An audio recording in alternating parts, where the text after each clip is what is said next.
समस्त को नमस्कार। आज एक संवेदनशील प्रसंग उपरे आमे प्रेस मीट आह्वान करूँ। आपण मैंने जानिथिबे कि सारा राज्य रे दिन को दिन नारी निर्यातना, छात्री उपरे असदाचरण, रेप, गैंगरेप एवं छात्री माने बहु हॉस्टेल रे प्रेग्नेंट हवा यही घटना दिन को दिन बढ़ी बढ़ी चली।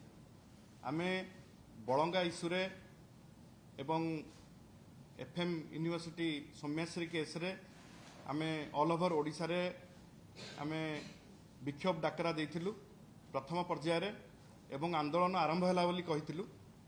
एवं आज ए आंदोलन आहुरी आगकू जीवार अच्छी कहीं आपण देखिए जे प्रत्येक दिन 15 रु ऊर्ध्व महिला किंबा छात्री रेप गैंगरेप शिकार होउचंती, निर्यातनार शिकार होउचंती एवं पाखापाखि 18,000 केस आ भितरे एई बीजेपी सरकार बेले हेलानी एमाने निगोड़ निद्रा रे सोइचंती।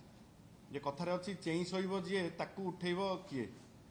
एमाने अपारग एवं सरकार एपर्यंत आपण देखिए जे सौम्याश्री घटना रे कोनोसी कार्यानुष्ठान पाखापाखि 20 दिन ऊर्ध्व हेलानी एक्शन निया जाउ नाही। तीन चार्टा कमिटी बस क्राइम ब्रांच तदंत करुच्ची, यूजीसी कमिटी तदंत करुच्ची, कॉलेज रो जो कमिटी सी तदंत करुच्ची, उच्च शिक्षा विभाग रो कमिटी तदंत करुच्ची। से झियो एफआईआर देवा को गला ता एफआईआर रखिले नाही, से पार्ट को जाउ नाहंती। आपण देखिबे ए कथा केवल ओडिशा रे गणदुष्कर्म दुष्कर्म चली, महिला छात्री माने निर्यातित होउचंती, ये कथा केवल ओडिशा रे सीमित नाही।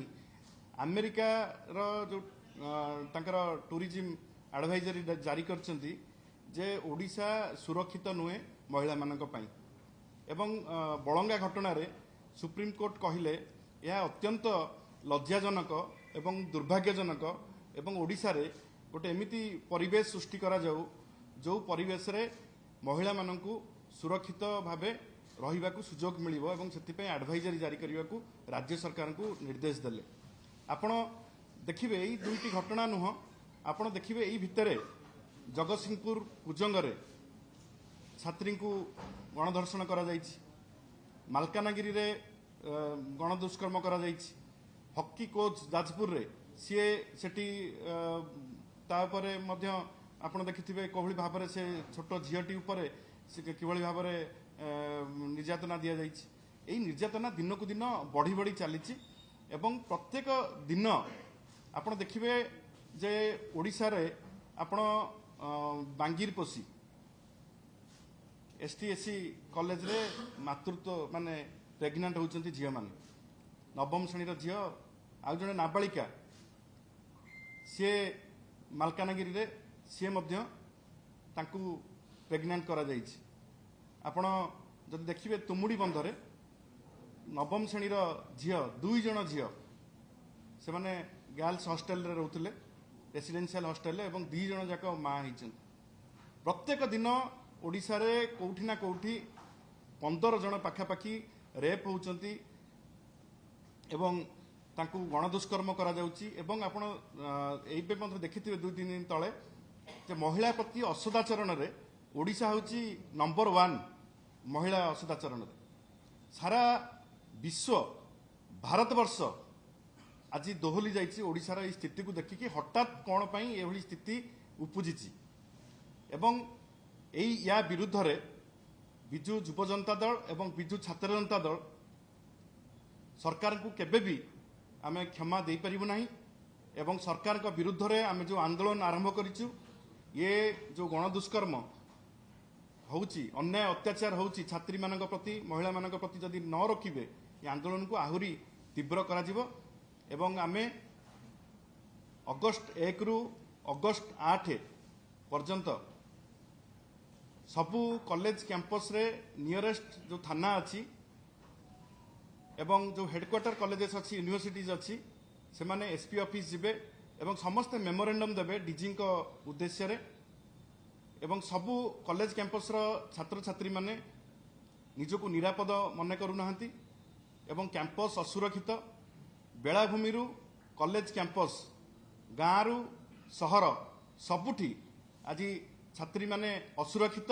या विरुद्ध रे आमे 1 ରୁ 8 तारिख पर्यंत निकटस्थ थाना मानकरे एवं हेडक्वार्टर रे एसपी को मेमोरेंडम दिया जीवो डीजी को उद्देश्य रे कैंपस रो एवं कैंपस बाहर रहउथबा छात्र छात्री मानकर सुरक्षा पई ये ला द्वितीय पर्याय।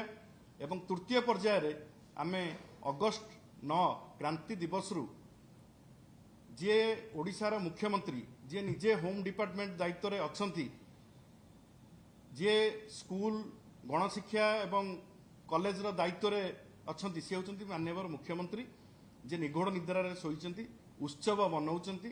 तांकू आमे खोला चिट्ठी लिखिबू। क्रांति दिवस अगस्त 9 रु 14 तारिख पर्यंत खोला चिट्ठी लिखिबे पिला माने, लक्ष लक्ष चिट्ठी जीव माननीय मुख्यमंत्री पाखकू एवं यार उत्तर माननीय मुख्यमंत्री देबे। ओडिशार लक्ष लक्ष छात्र छात्री को माननीय मुख्यमंत्री निजे दायित्व नियंतु एवं उत्तर दियंतु कहीं कार्यानुष्ठान हो पारुनी।